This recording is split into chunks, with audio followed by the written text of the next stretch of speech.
Hey everybody, Mike at Undiscovered Classics here. I've got a great video queued up for you today, and it is footage that is really hard to find. In fact, it took us years to actually find it ourselves. It is footage and reel of the 1951 Petersen Motorama. And if the Motorama name sounds familiar, it's because, of course, General Motors had their own Motorama, which started in 1949. Predating that, the first large-scale sports car and hot rod show after the war occurred at the LA Armory in 1948. But the first year of the Petersen Motorama, which has the namesake of Petersen Publishing, which was Trend Inc., later renamed as Motor Trend, and so many other publications. I figured I'd actually wear my official Petersen jacket today for the occasion. They put on their first Motorama in 1950. Now, I don't know if we are aware if there's footage of it. If there is, we don't know where it is, and I don't think the museum knows, so maybe there isn't. For those of you that have been with us for a long time, you've probably already heard us refer to the 1951 Petersen Motorama as the Big Bang of fiberglass. And that's because it was effectively the world debut of the movement of American specials out of fiberglass, the wonder material of its day, the carbon fiber of the post-war era, if you will. And at that show premiered a Glasspar G2, an Irwin Lancer, and then two smaller cars based on a Crosley Hotshot, the Scorpion and the Wasp. Now, this isn't actually the Glasspar that was there. In fact, that car wasn't even a Glasspar yet. That was the first Glasspar, but it was only known as the Brooks Boxer. It was actually commissioned for Major Brooks for racing. And we actually don't know where that car is, but I figured my own Glasspar makes a handy prop just to actually see one of these things in person, which you will see in the video as well. Now, I don't have a Lancer myself, at least not yet, but our good friend Joel Driscoll actually has the only restored example in the world, which debuted at Amelia Island, and we actually covered that car previously on the channel, which I'll link somewhere up here. If you haven't seen it already, go take a look. But make sure you stick around to the end of the video. I actually included some high-res copies of period magazine coverage of the Motorama, including a great article about the Lancer itself. I'm going to try to stick to my schedule of putting up a new video every 2 weeks on Sunday. Maybe I'll be able to do more in between those 2-week breaks, but that's generally going to be the schedule moving forward. If there's things you guys want to specifically see or cars that we haven't covered that we might be able to give you some additional background on, we've got a lot of depths in our archives, so I can kind of cover any one of these that you want to see. Maybe not in physical example, but at least period photos, especially for any of the cars that we actually haven't found yet, or anybody's found for that matter. As far as upcoming events go, we are of course going to be at the Amelia Island Concours again. Jeff is curating a class of streamlined cars, but we also have an exhibit coming up at the Savoy Automobile Museum in Georgia. That starts, I think, March 4th and then runs through, I think, about July 13th, if I've got my dates right. But we're going to be there live in person on the 22nd because they're actually going to have a forum that accompanies the exhibit. I'll be up there with Jeff, Dennis Kazmarowski from the Le Mans Coupe, our friend Steve Briscoe, who has a fantastic take on a Fiberfab Banshee, and I'll actually be participating as well. I'm sliding in for our friend Farron Smith, who wasn't able to make it. So I'll be there as well, and if any of our friends and fans are there near Georgia, come on by. It'd be great to see you. And without further ado, let's take a look at this great footage from 1951 of the Petersen Motorama.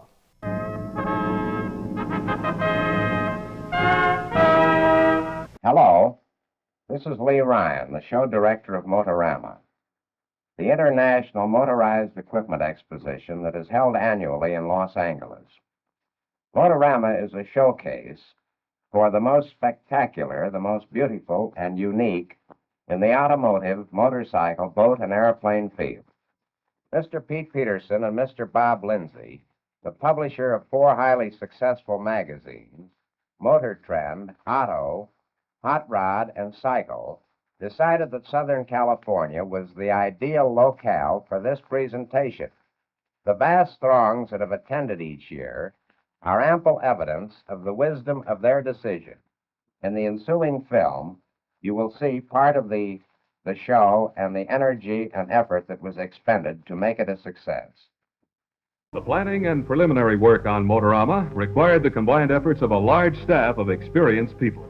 Pete Petersen and Bob Lindsay, owners of Trend Incorporated, worked with the show's director, Lee Ryan, in making decisions on the scope and format of the show.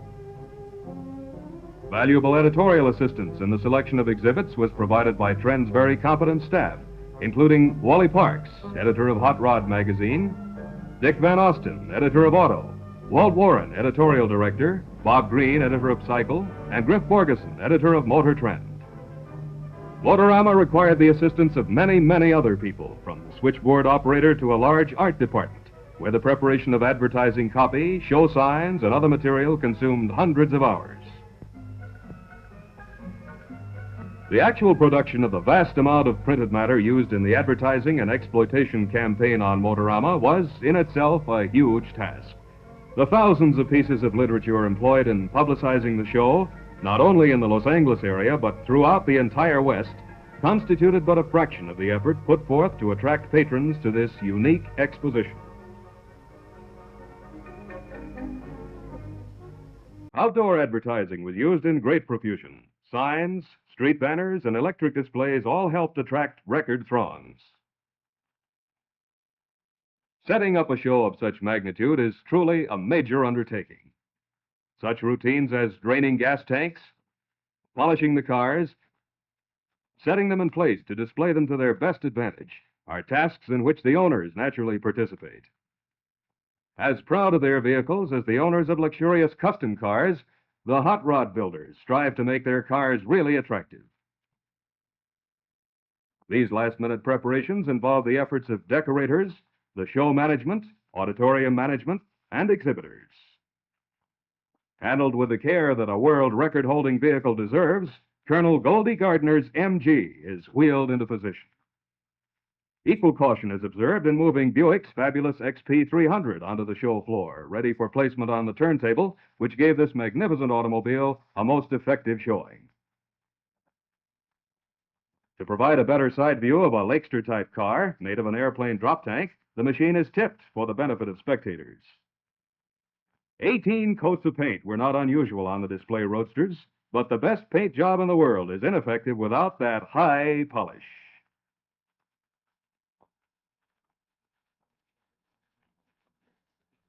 Turntables enhanced various displays. The Gardner MG was placed on such a setting to permit a clearer view and allow more thorough inspection of the streamlined body.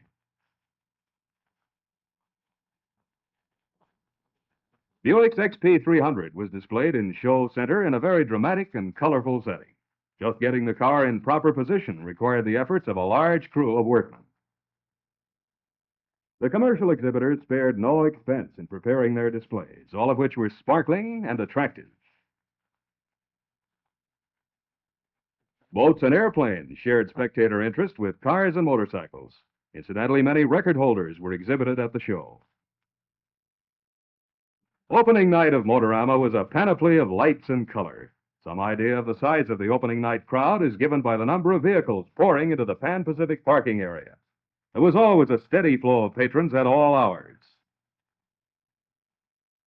Sidewalks and parkways outside the auditorium were thronged with show patrons, many of whom had driven hundreds of miles to visit the exposition. Despite the rush at the ticket windows, Pan Pacific personnel handled the ticket demand with great efficiency. Before the spectators entered the building, they were treated to one of the show's finest exhibits, that supersonic aircraft, the Douglas Skyrocket. The Navy's superfast rocket ship was located directly opposite the main entrance of the building. The multitudes taxed the building to capacity on all 5 days of the exposition. Motorama was of such importance that top-ranking television station KTLA decided to beam its popular feature, City at Night, from the show floor. Covering the exposition in every detail, the TV cameras opened the program with several views of the XP300. The many innovations in this spectacular car were demonstrated by its designer and builder, Mr. Charles Chain, an official of General Motors. Such features as push-button controls, which opened the hood and operated wheel jacks, were revealed to the TV audience, estimated at more than 600,000 persons.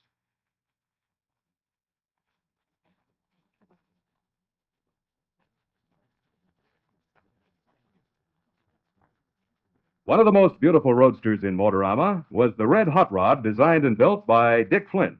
Displayed in the trend booth, this sparkling little car was given prominent television time and was a magnet for enthusiasts who admired its top-flight craftsmanship.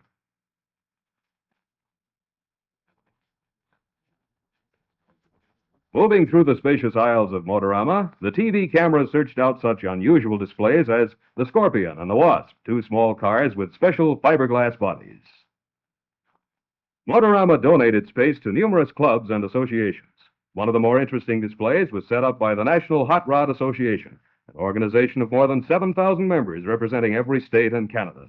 The story of the association's activities is related by Wally Parks, the president, and Officer Chuck Pollard of the California Highway Patrol. An unusual vehicle, the Aero Car, a practical flying automobile, was one of the most fascinating exhibits at Motorama. Moulton Taylor of Longview, Washington, who designed and built the machine, explained mechanical details of the Aero Car, which was flown from Washington to Los Angeles specifically for Motorama, under sponsorship of General Petroleum. Another world champion on display at Motorama was the Shoestring, with a recorded speed just under 200 miles per hour. To provide a graphic idea of the size of the crowds, our cameramen shot some scenes from a crow's nest high above the auditorium floor. These shots effectively prove the great interest that exists among Southern California residents in things automotive. Every display in Motorama was accorded minute inspection by the patrons. Every exhibit held the interest of the spectators, many of whom returned to the show a second or even a third time for a more leisurely and thorough viewing of the various booths. It was estimated that at least 6,000 persons from states other than California viewed the exposition, a testimonial to the wide drawing power of this presentation. No little credit is due the exhibitors, both commercial and non-commercial, for arousing such intense interest. Any exposition of such magnitude requires a program to ensure proper viewing, and the Motorama programs were in great demand. Not all Motorama fans were adults. One future enthusiast sought a vantage point on his dad's trusty shoulders to make certain he wouldn't miss a thing. Club members often attended the show in groups, wearing the insignia of their special affiliation. Many of these organizations came long distances to the show. A very unique little car was the rear-engine roadster exhibited by Ack Miller of Whittier. This trim vehicle is one of the fastest, competing in the Bonneville National Time Trials and other notable speed events. A Ford pickup truck, powered by a highly chromed Oldsmobile engine, attracted wide attention. A very fine example of a hot rodder's ingenuity. Augmenting his car's beautiful upholstering and chromed instrument panel, a roadster owner enhanced the charm of his exhibit by posing a lovely co-ed in the car. The perfectly streamlined Lakesters, such as the SoCal Special, were the center of great attraction. Cars of this type employ an airplane drop tank as a body. They're run primarily in straightaway time trials. Another Lakester type, a Pontiac-powered car, really packed them in, including the small fry. An automobile powered with an engine designed for automobiles is one thing, but a car driven by an airplane engine is a great rarity. Displayed in the National Hot Rod Association booth, a roadster belonging to Jot Horn was a focal point of attention, due primarily to its unusual power plant. A prime example of the ingenuity displayed by youthful Californians in experimentation and mechanical development. Motorama patrons, for the most part, were not casual viewers. A great deal of interest was shown by most of the spectators in the mechanical and technical aspects of the various displays. One of the more interesting competition cars on exhibit was a Cooper 500cc, a small English racing machine with a Jap motorcycle engine for its power plant.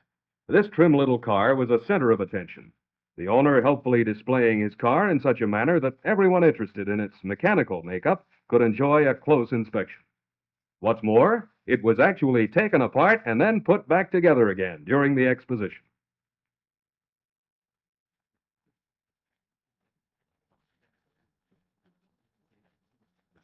No less expansive than the automobile section was the motorcycle display. Record-holding machines were everywhere.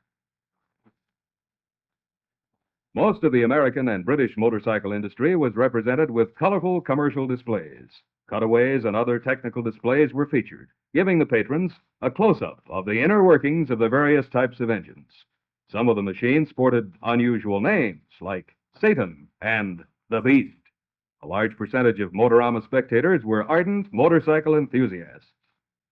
One of the more popular English motorcycles on exhibit was the Triumph, with the exhibitor featuring a cutaway model. The British bikes vied with American and Italian makes for general interest.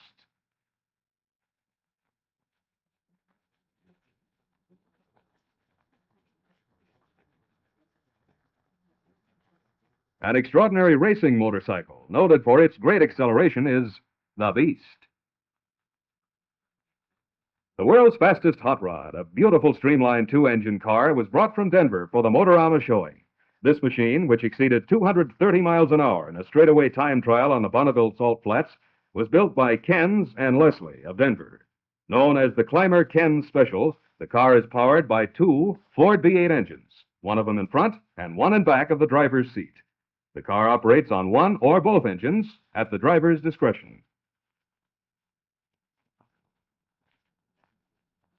The snug driver's compartment was designed for easy viewing of the instrument panel and for maximum comfort.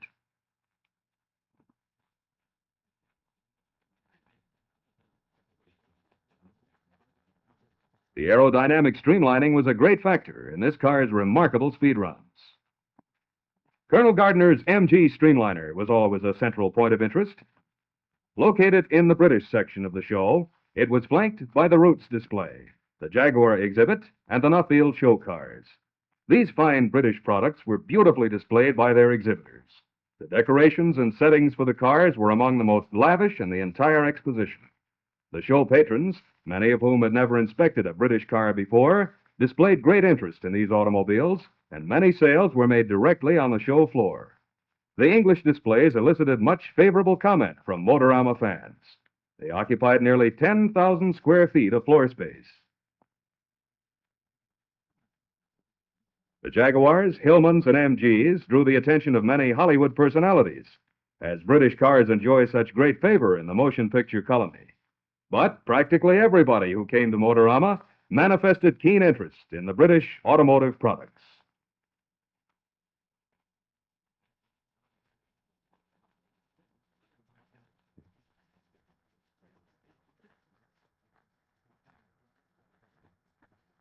Viewed from a distance, the Aero car looked very much like any other small airplane. A miniature of the Bonneville Salt Flats, where the Southern California Timing Association stages a national event each year, was the principal display in the association's booth. With tiny cars running over the course exactly as they do at the big meet, this exhibit held spectators absolutely fascinated. Adults as well as youngsters were much intrigued by the replica, and incidentally, it required many, many months of hard labor to build. Another organization with a most interesting exhibit, the Motorama Foundation. Planning a 5-mile straightaway with a connecting road race course, the Foundation displayed an artist's projections of the proposed facility. Officers Pollard and Earhart of the California Highway Patrol viewed the sketches as they're explained by Raleigh Mack, Vice President of the Foundation. Finding a suitable site for the straightaway and road course has been one of the biggest problems of the Foundation officers. Nels Nelson, who represents Indian Sales Corporation, is the president. Sports car and hot rod enthusiasts as well are following the Foundation's progress with great interest. By viewing the full length of the Pan-Pacific Auditorium, we are better able to appreciate the expansiveness of the Motorama display and the great spectator interest in all of the exhibits. No show is complete without hot dogs, Cokes, and similar good old American refreshments. The concessionaires at Motorama were kept busy day and night supplying the hungry throngs. A special theater was set up inside the auditorium to house the General Motors Previews of Progress, a show within a show. The services of doormen were required to restrict the crowds. And a fill-to-capacity sign was used every time the show was in progress. Demonstrations involving principles of physics and chemistry were given by Frank Ferroni of General Motors.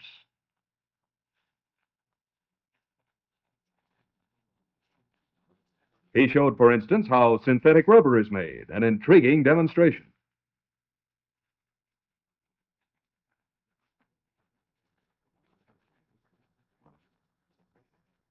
The principle of jet propulsion was demonstrated by Mr. Ferroni, who used a small pistol fired by a CO2 capsule and a miniature airplane strung on a tight wire to dramatize this demonstration.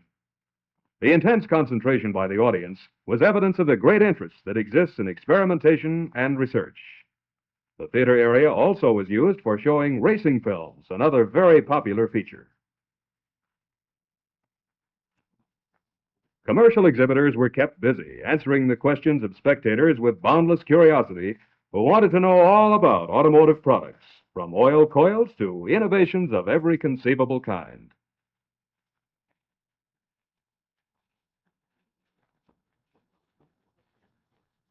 To make certain that their displays were not bypassed, some exhibitors added a little something special. This booth holder had no difficulty in attracting throngs to his display, the reason, or reasons, being quite evident and pleasing. More interest in commercial exhibits was created whenever an actual demonstration was given of the product on display. Spectators flocked around these booths to watch closely. Another display enhanced by the presence of a pretty girl. Not original, but oh my, how effective. Striking in its decorative scheme was the booth of Trend Incorporated, officers of which originated the Motorama show idea. Several lovely young ladies graced this display, too.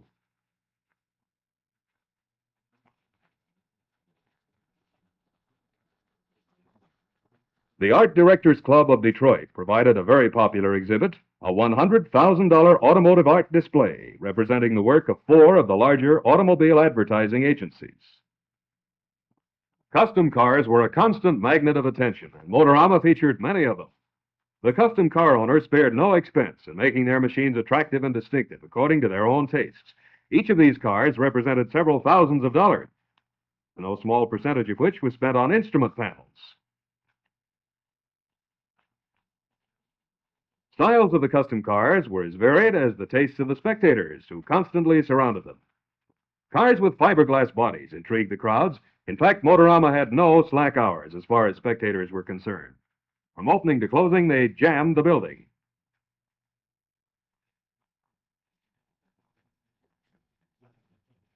Strategically situated in the center of the auditorium, Buick's XP300 occupied a dramatic and beautiful setting on its revolving turntable.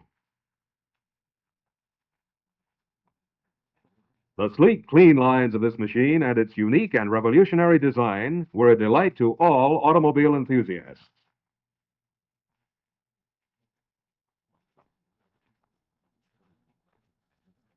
Displayed through the courtesy of General Motors and Mr. Charles Chain, its designer and builder, the XP was insured for $1 million for the Motorama appearance.